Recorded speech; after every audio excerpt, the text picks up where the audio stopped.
Discovering a patch of dark fuzz on your condo wall is stressful anywhere, but in Florida, factoring in the year-round extreme humidity and the highest condo insurance premiums in the country, that initial stress quickly turns into financial panic.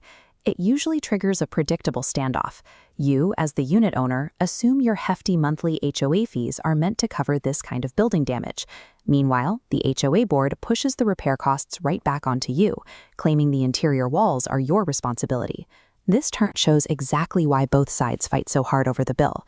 A standard single-unit mold cleanup averages about $3,500 out of pocket, but if an HOA is found negligent for ignoring a known leak, the median settlement jumps to $47,000. To cut through the finger-pointing, we have to look at Florida Statute 718.13. This law draws a definitive, legally binding line separating what the association must repair and what falls on the individual owner. To find out which side of that line you are on, Florida courts rely on a specific mechanism. This flowchart represents the source of moisture test, and it is the ultimate deciding factor in every Florida condo mold dispute. This test means legal and financial responsibility is never determined by whose physical wall the mold is actually growing on. It is strictly determined by where the water originated in the first place. Guessing who pays without officially tracing that water source is the single most expensive mistake a condo owner or a board member can make. Let's look at the building's outer envelope. The primary job of the homeowners association is to maintain shared infrastructure that protects the entire structure. Everything begins at this central node, identifying the moisture source. If water enters from outside your unit, we follow the path down to common elements. This includes the roof, exterior walls, and shared plumbing risers. The path leads directly to the HOA paying. Legally, the HOA is required to fix that structural source immediately and remediate any resulting mold located within the common areas.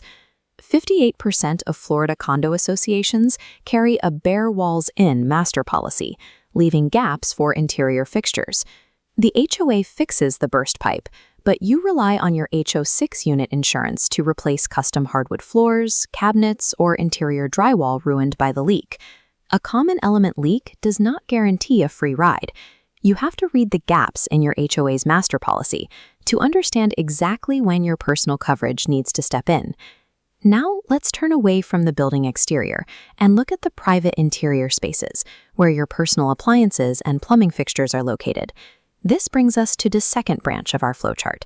If the water originates from a unit element, like your leaking dishwasher or a toilet that ran undetected for weeks, the path ends squarely at owner pays.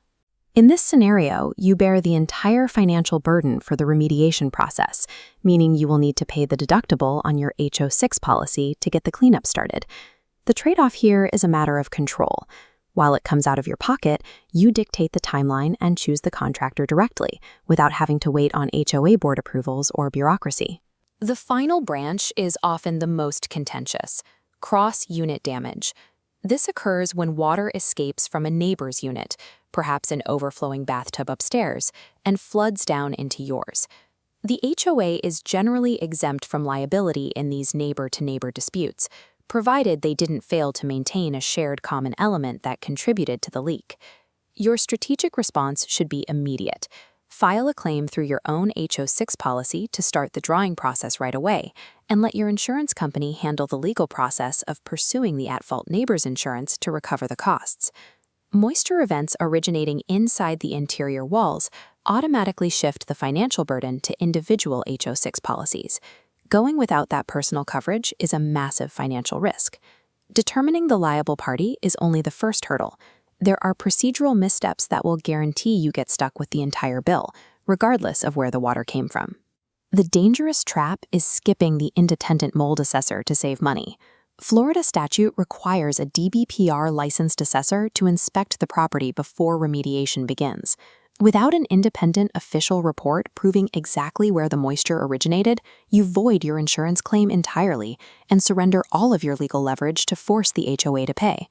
The second trap is attempting a DIY cleanup using bleach on a mold patch larger than 10 square feet, hoping to avoid hiring professionals. Scrubbing the wall destroys the physical evidence the insurance adjusters need to approve your claim. It also leaves hidden moisture deep within the wall cavity, forcing you to absorb the multi-$1,000 cost of major structural repairs down the line when the wood inevitably rots. Rushing into an unassessed remediation or scrubbing away the evidence provides temporary aesthetic relief, but it completely dismantles your financial and legal protection. In Florida, mold responsibility is a matter of plumbing, not geography. The legal clock starts ticking the second you spot the damage.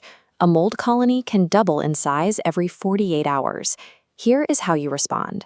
Step 1. Photograph the damage and send the HOA a written notification of the leak immediately. If you delay that written notice, the HOA gains the legal grounds to deny your claim by arguing that your own negligence allowed the mold to spread further. Step 2 is hiring an independent, licensed assessor, not a remediator, to legally identify the water source. Step 3 is filing your insurance claim based squarely on the proof in that assessor's report. If you are the unit owner or the victim of an upstairs leak, that assessor's report is your absolute shield. Use it to file your HO6 claim and let the corporate insurance lawyers battle it out with the neighbor or the association. For the HOA ward members, do not ignore these written notices. Failing to investigate and fix a common element leak transforms a pipe repair into a massive lawsuit. Stop guessing, stop bleaching the walls. Trace the water, establish the proof, and follow the sequence to legally force the correct party to pay the bill.